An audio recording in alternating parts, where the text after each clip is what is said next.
Number 1. Cole Tomas Allen, the teacher who tried to kill the president. On the evening of April 25, 2026, the Washington Hilton Hotel in the heart of the nation's capital was buzzing with the kind of energy that only descends on Washington once a year. The annual White House Correspondents' Dinner, known affectionately in political circles as the Nerd Prom, had drawn hundreds of the country's most powerful and recognizable figures into a single gilded ballroom. Journalists from every major broadcast and print outlet sat alongside cabinet members, senators, celebrities, and administration officials. The room smelled of champagne and ambition. At the center of it all, seated at the place of honor, was President Donald Trump, attending the Correspondents' Dinner for the first time since returning to the White House, marking a moment that felt, at least on the surface, like a rare instance of presidential engagement with the press. Secret Service agents were positioned at every entry point. Metal detectors had been erected at the main entrance to the terrace-level foyer. K-9 units swept the premises. Plainclothes officers mingled among the formally dressed guests. Multiple layers of interlocking security had been meticulously coordinated in the weeks leading up to the event. The security plan, by every official account, was thorough. What no one in that ballroom knew, what no one in law enforcement had yet pieced together, was that the threat had already bypassed every outer layer of that security. It was already inside. It had been inside since the previous afternoon. And on the 10th floor of that same hotel at precisely 8:40 in the evening, a 31-year-old man from a quiet suburb of Los Angeles stood up from wherever he had been sitting, put on his black clothes, assembled his 12-gauge pump-action shotgun, strapped a .38 caliber pistol to his body, pocketed multiple knives, and walked toward the door. His name was Cole Tomas Allen. He was born on April 11, 1995 in Torrance, California, a mid-sized suburb nestled about 15 miles south of downtown Los Angeles. The kind of American community where strip malls and tree-lined residential streets sit in comfortable coexistence, where families raise children in relative anonymity, and where nothing particularly dramatic is expected to happen. Allen was homeschooled through most of his childhood and adolescence. Though he participated in a special volleyball program at Pacific Lutheran High School in the city of Gardena during his junior year, teammates who knew him back then would later describe him to reporters as entirely unremarkable, a quiet but pleasant young man who blended into the background. What distinguished Cole Allen from an early age was not his social life but his intellect. In 2013, he was accepted to the California Institute of Technology in Pasadena, Caltech, one of the most prestigious scientific universities in the world. An institution whose admission rate hovers well below 10% and whose alumni include Nobel laureates, NASA engineers, and architects of the modern digital economy. Allen thrived in that demanding environment. He graduated in 2017 with a bachelor's degree in mechanical engineering, and during his time at Caltech, he participated in a campus Christian fellowship organization and something called the Nerf Club, details that would later take on a strange significance in the context of who he would become. During his senior year, a local television news station featured him in a story about assistive technology. He had developed a prototype for an emergency brake system for wheelchairs, a practical and humane invention designed to protect elderly and disabled users from accidental rolling. He spoke articulately on camera. He was proud of his work. He looked by every measure like a young man who was going to contribute meaningfully to the world. After graduating from Caltech, Allen began working at C2 Education, a national tutoring and college preparation company that serves ambitious college-bound students across the United States. He would spend the next 6 years there, teaching teenagers how to prepare for the SAT and the college application process, guiding them through the kind of academic and emotional challenges that define the transition from adolescence to adulthood. His students respected him. His employer trusted him. In December 2024, C2 Education named Cole Allen their Teacher of the Month, a recognition posted publicly on the company's Facebook page, accompanied by praise for his dedication and his impact. Simultaneously, Allen was pursuing other projects. He had released a video game on the Steam platform, a game built around the principles of molecular chemistry. He was working on a second game, a top-down shooter set in outer space. and he was enrolled in a graduate program at California State University, Dominguez Hills, where he was completing a master's degree in computer science.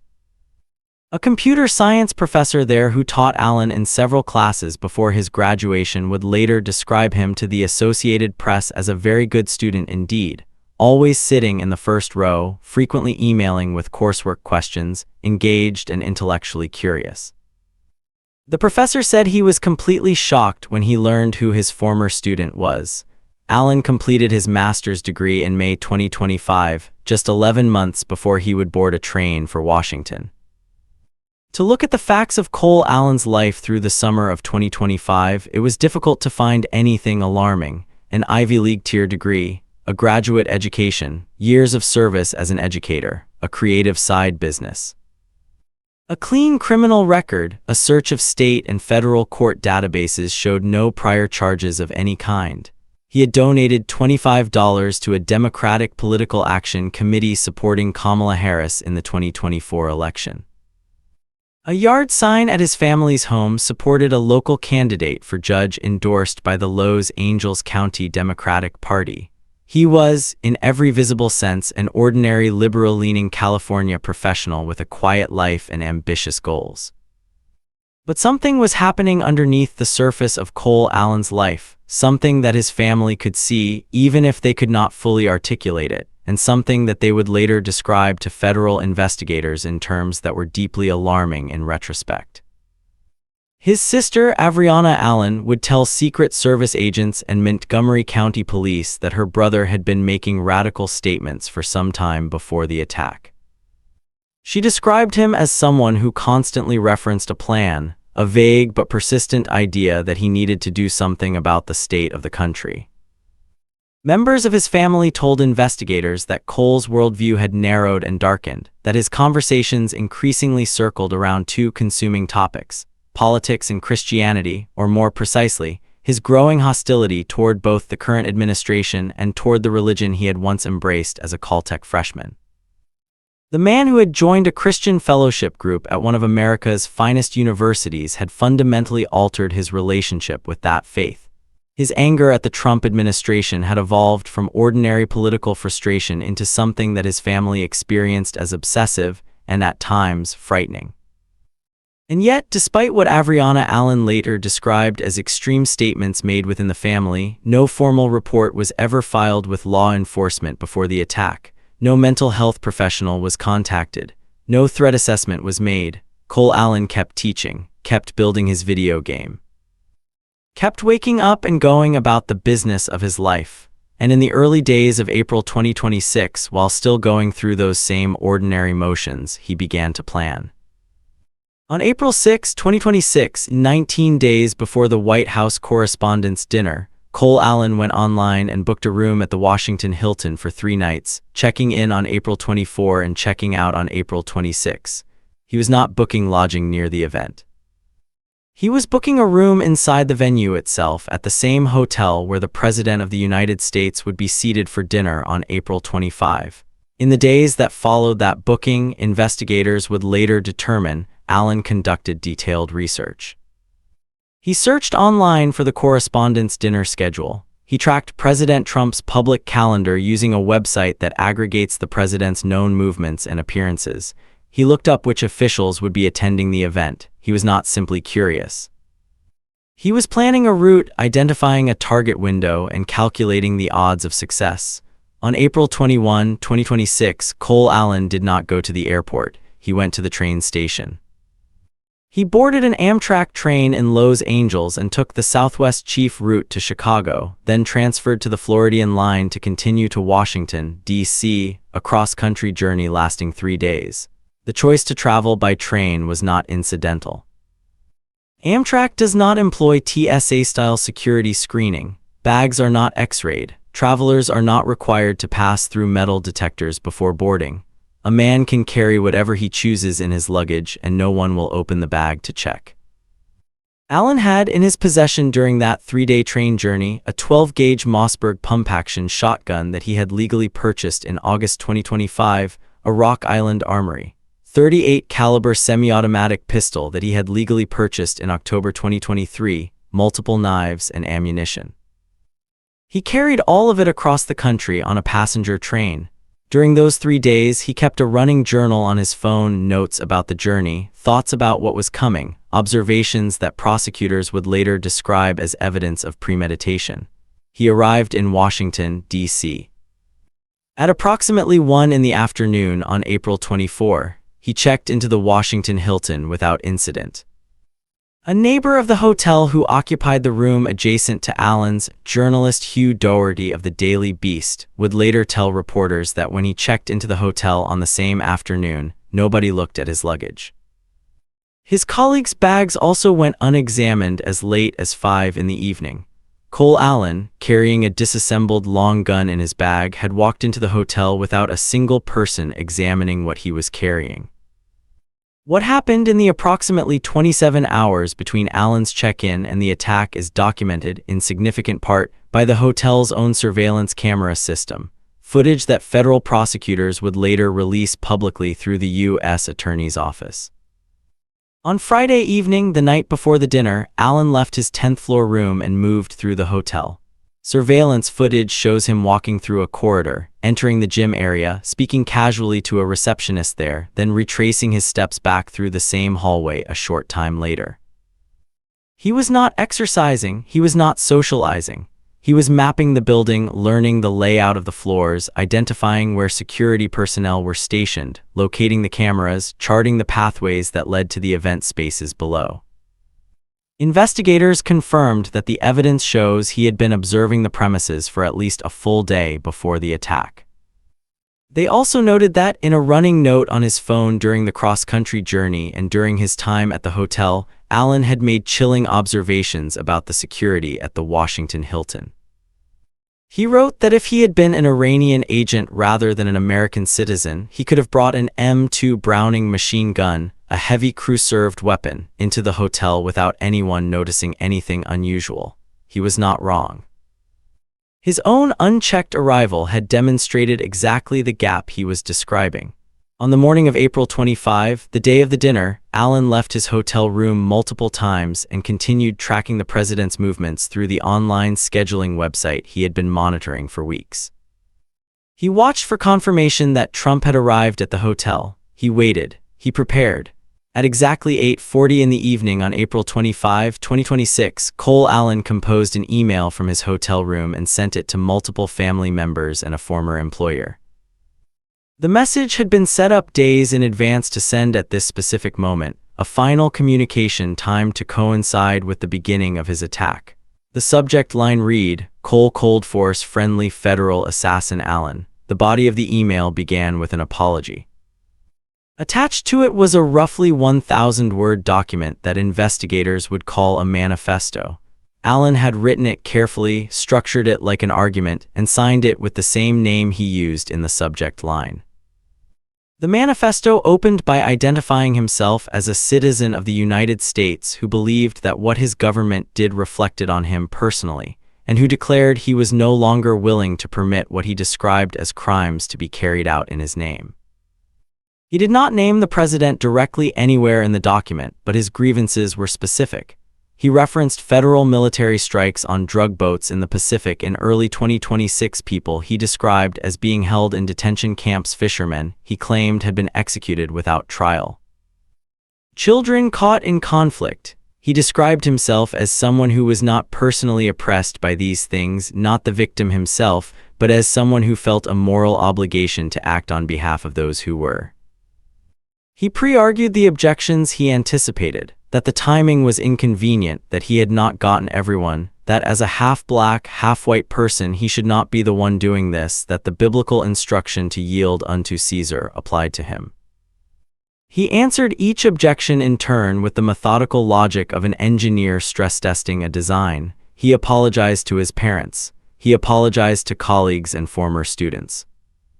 He made clear that he did not specifically intend to target law enforcement, but acknowledged that he would, in his words, still go through most everyone to reach his targets if it became absolutely necessary. He signed the document with his name, his self-assigned call sign, and the title he had chosen for himself, Friendly Federal Assassin. Then he stood up, put on the black clothing, assembled the shotgun, strapped on the pistol, pocketed the knives, and walked out the door. Allen did not take the elevator down to the lobby. He did not walk through the main entrance or past the most heavily staffed security corridors. Instead, he descended through an interior stairwell, a path that bypassed the most visible and monitored sections of the hotel, and emerged onto the terrace level, the same floor as the foyer leading directly to the ballroom entrance where the president was seated 30 feet away. The security checkpoint at that level consisted of magnetometer units, Metropolitan Police officers, and Secret Service agents. A trained K-9 unit was also present, and according to surveillance footage submitted as evidence in federal court, the dog reacted, becoming visibly alert in the seconds before Allen made his move, responding to something that registered as threat before the human officers had processed it. But there was no time to respond to the animal's warning before Allen ran. He sprinted directly toward the magnetometer checkpoint, shotgun in his hands, moving at full speed toward the officers stationed there. What happened in the next several seconds is the subject of ongoing legal dispute between prosecutors and the defense. Federal prosecutors maintain, based on the court evidence they submitted on April 30, that Allen fired the shotgun in the direction of the stairs leading down to the ballroom, that a round from his weapon struck a Secret Service officer directly in the chest. The officer, whose name has not been publicly released, was wearing a bullet-resistant vest. The pellet hit the vest. It did not penetrate. The officer drew his service weapon and fired 5 times at Cole Allen. Allen fell to the ground. He was restrained by law enforcement and placed under arrest. Allen's defense attorneys would later argue in court filings that available surveillance and cell phone footage from the scene does not clearly show their client discharging the weapon, that there is no visible muzzle flash from a shotgun in the video, and that the ballistic evidence does not definitively establish that it was Allen's weapon rather than a round from one of the responding officers that struck the agent. They have demanded the full evidentiary record, every video angle, every witness statement, every piece of forensic analysis. Inside the ballroom, the sound of the gunshot and the immediate lockdown announcement sent hundreds of guests diving beneath tables, overturning chairs, and pressing themselves against walls. Senator John Fetterman, seated front and center with his wife, later wrote that the experience was deeply frightening. President Trump, First Lady Melania Trump, Vice President J.D. Vance, and members of the cabinet were evacuated immediately by their protective details. Within minutes, the building was sealed. Allen was transported to a hospital for evaluation following his arrest, then formally taken into federal custody. On April 27, 2026, he appeared in U.S. District Court for the District of Columbia before Magistrate Judge Matthew Sharbaugh, dressed in a blue prison jumpsuit. He was cooperative and respectful during the proceedings. He was formally charged with 3 federal counts: attempting to assassinate the President of the United States, transporting firearms and ammunition across state lines with the intent to commit a felony, and discharging a firearm during a crime of violence. If convicted on all 3 counts, Cole Tomas Allen faces life in federal prison, U.S. Attorney G9 Pirro, speaking before cameras, said that Allen had traveled across the country with deadly weapons and a plan to assassinate the president, and that the swift response of the Secret Service had prevented what she described as unimaginable tragedy. The incident was the 3rd apparent assassination attempt against Donald Trump in less than 2 years, following the July 2024 rooftop shooting at a campaign rally near Butler, Pennsylvania, where a bullet grazed Trump's ear and a rallygoer was killed, and the September 2024 attempt at Trump's golf course in West Palm Beach, where a man named Ryan Routh had positioned himself in the bushes with a rifle before being spotted by a Secret Service agent. Routh was subsequently convicted and sentenced to life in prison. The pattern of 3 assassination attempts in under 2 years disturbed security analysts, lawmakers, and the public in equal measure, each attempt different in method and location, each one testing a different layer of the protective apparatus surrounding the presidency. Allen's attorneys told a federal judge in early May that they would no longer contest his pretrial detention. He remains in federal custody. His preliminary hearing was scheduled for May 11, 2026. His former students are still processing what they learned about their teacher. His family has not spoken publicly. And in the quiet suburb of Torrance, California, on the tree-lined street where Cole Allen grew up, the house where the FBI came with armored vehicles and tactical gear on the night of April 25 looks, from the outside, exactly like every other house on the block. Number 2, Nancy Guthrie, The Vanishing in the Catalina Foothills. It was supposed to be an ordinary Saturday night. Nancy Guthrie, 84 years old, had spent the evening of January 31, 2026, doing one of her favorite things, having dinner with family.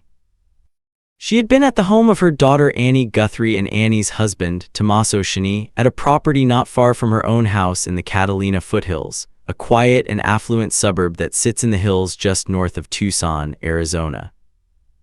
The neighborhood is the kind of place where retired professionals and established families settle into spacious homes with views of the desert mountains, where the streets are wide and unhurried, and neighbors have known each other for decades.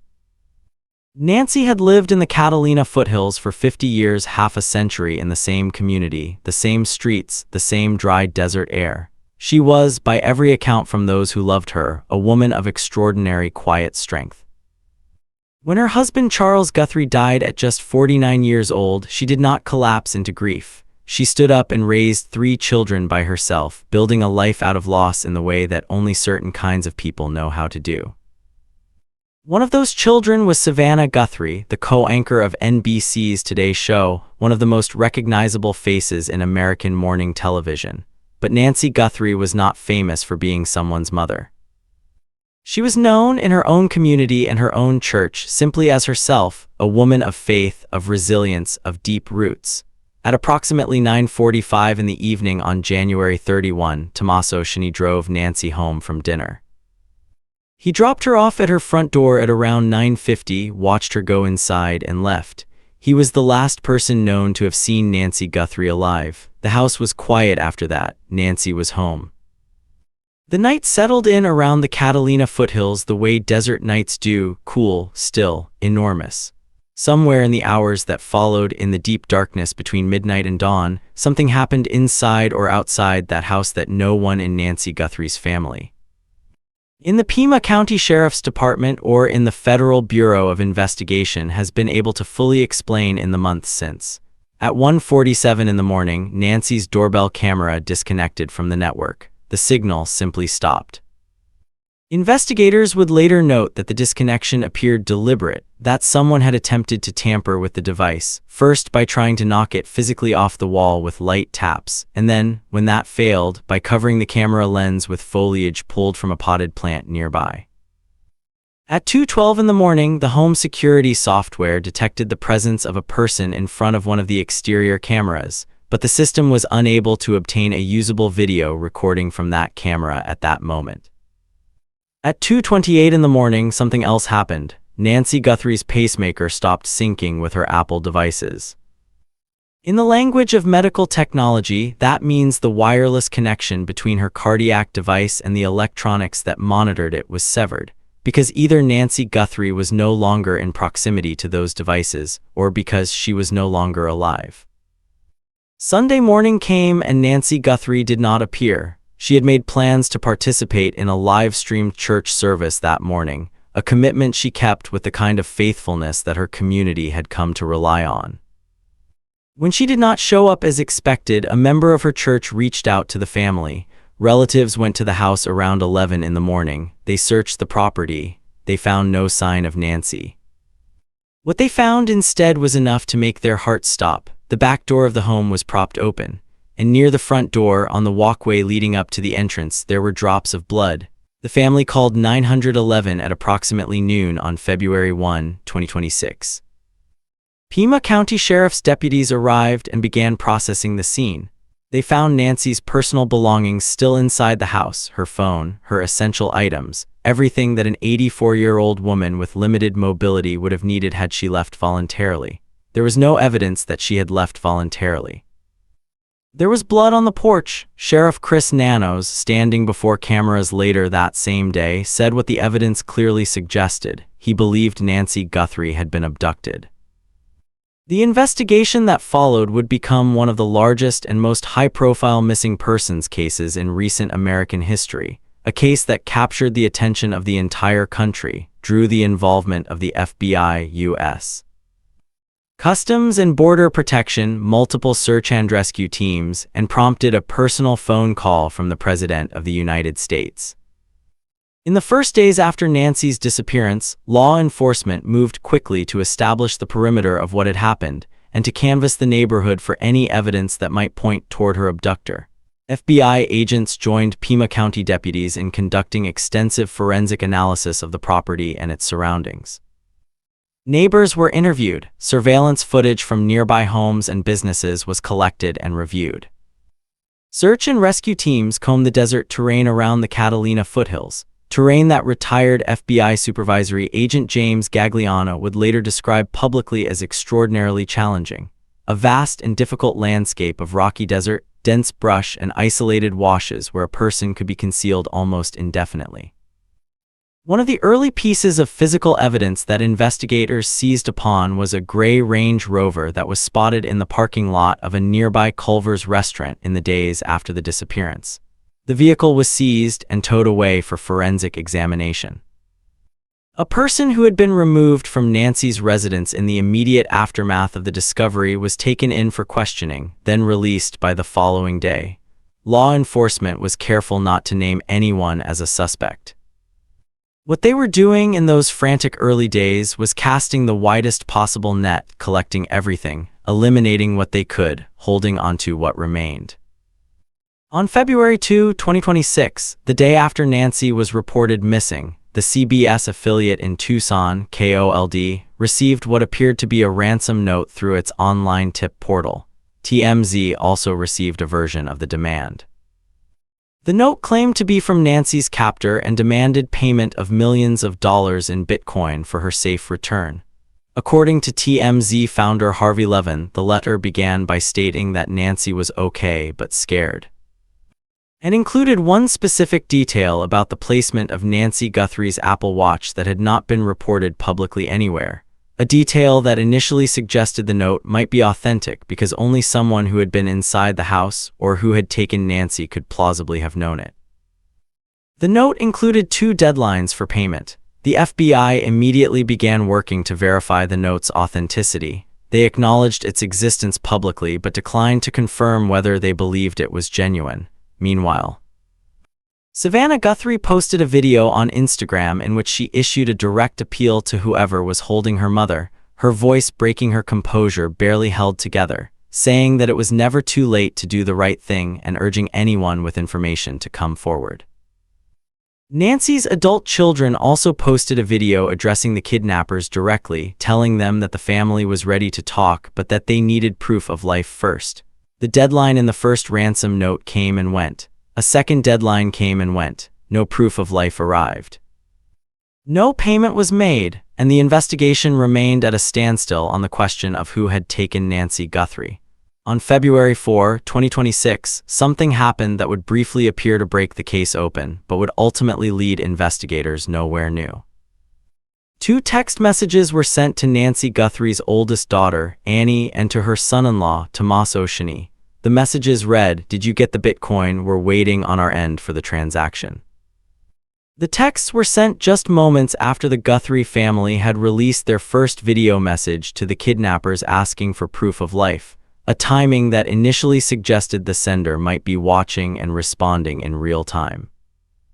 Law enforcement traced the phone number used to send the texts and found it registered to a Gmail account belonging to a 42-year-old man from Hawthorne, California, named Derek Calella.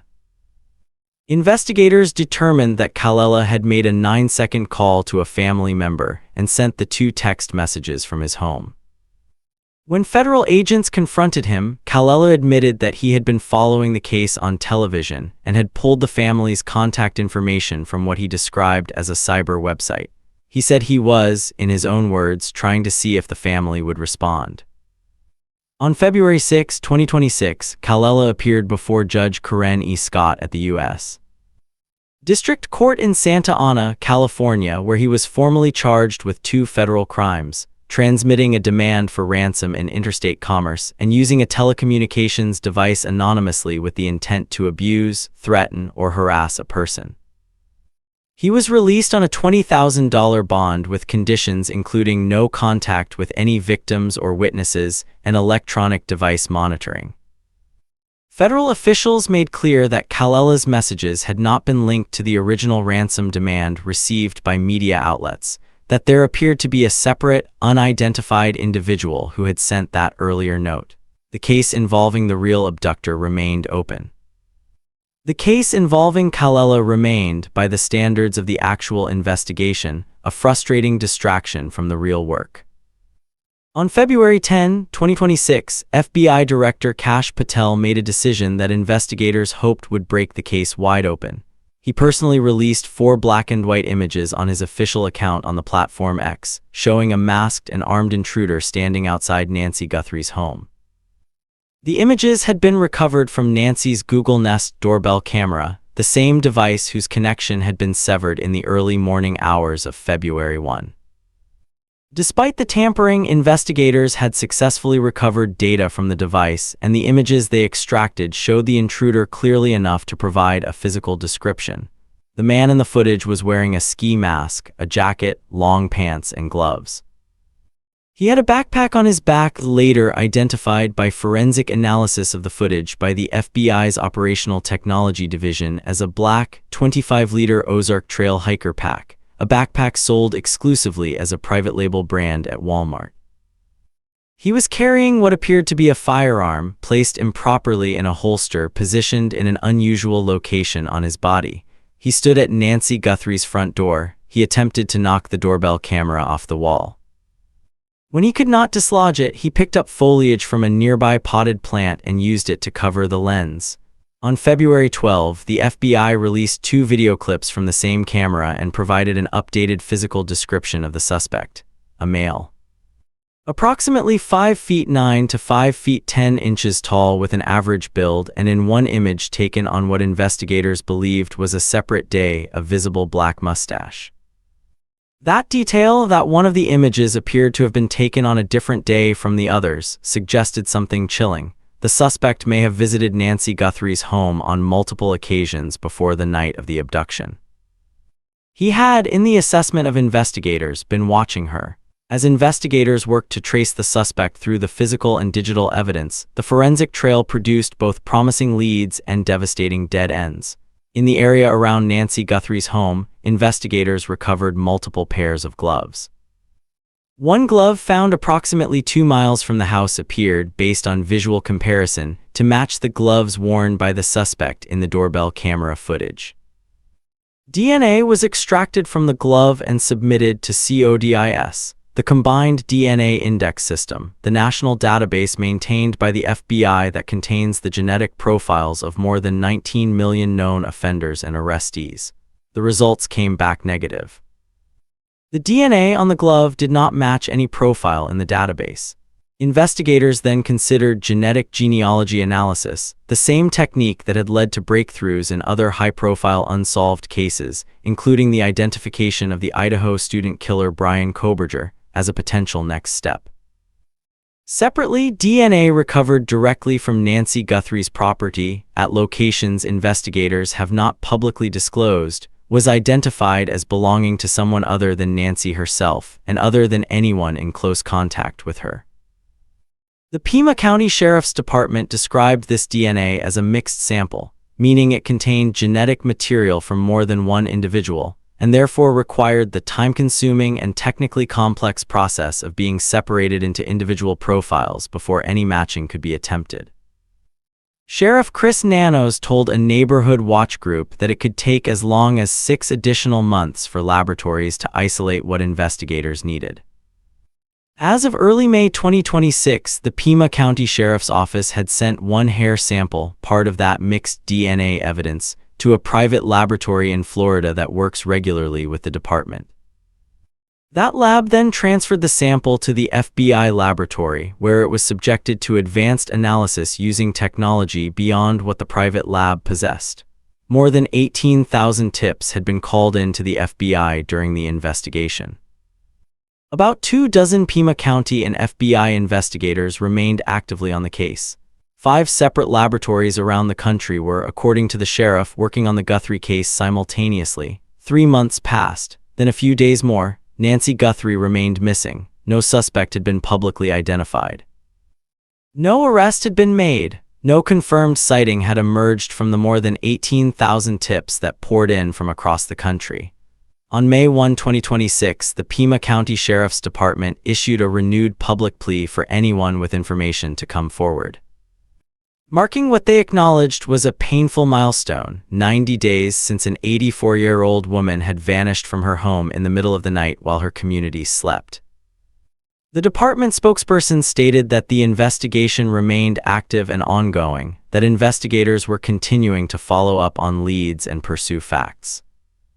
On April 17, Sheriff Nanos had been forced to publicly shut down a viral rumor circulating on social media and aggregator websites, a claim drawing tens of thousands of views that a new person of interest had been detained in connection with the case. Nanos' response to the question of whether anyone new had been detained was a single word: nope. The family had cleared Nancy's loved ones as potential suspects. Law enforcement confirmed that no member of the Guthrie family was under suspicion.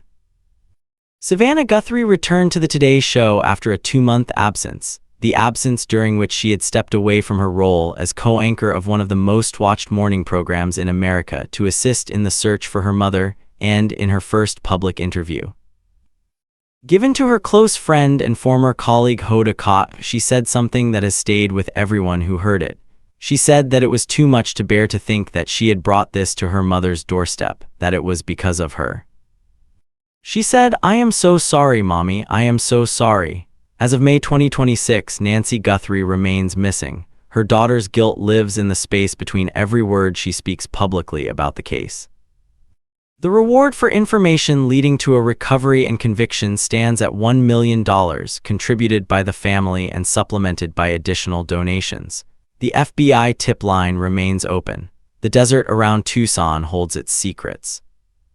And somewhere in America, the person who walked up to an 84-year-old woman's front door in the middle of the night, covered her camera with a branch, and took her away from everything and everyone she loved, that person has not yet been found.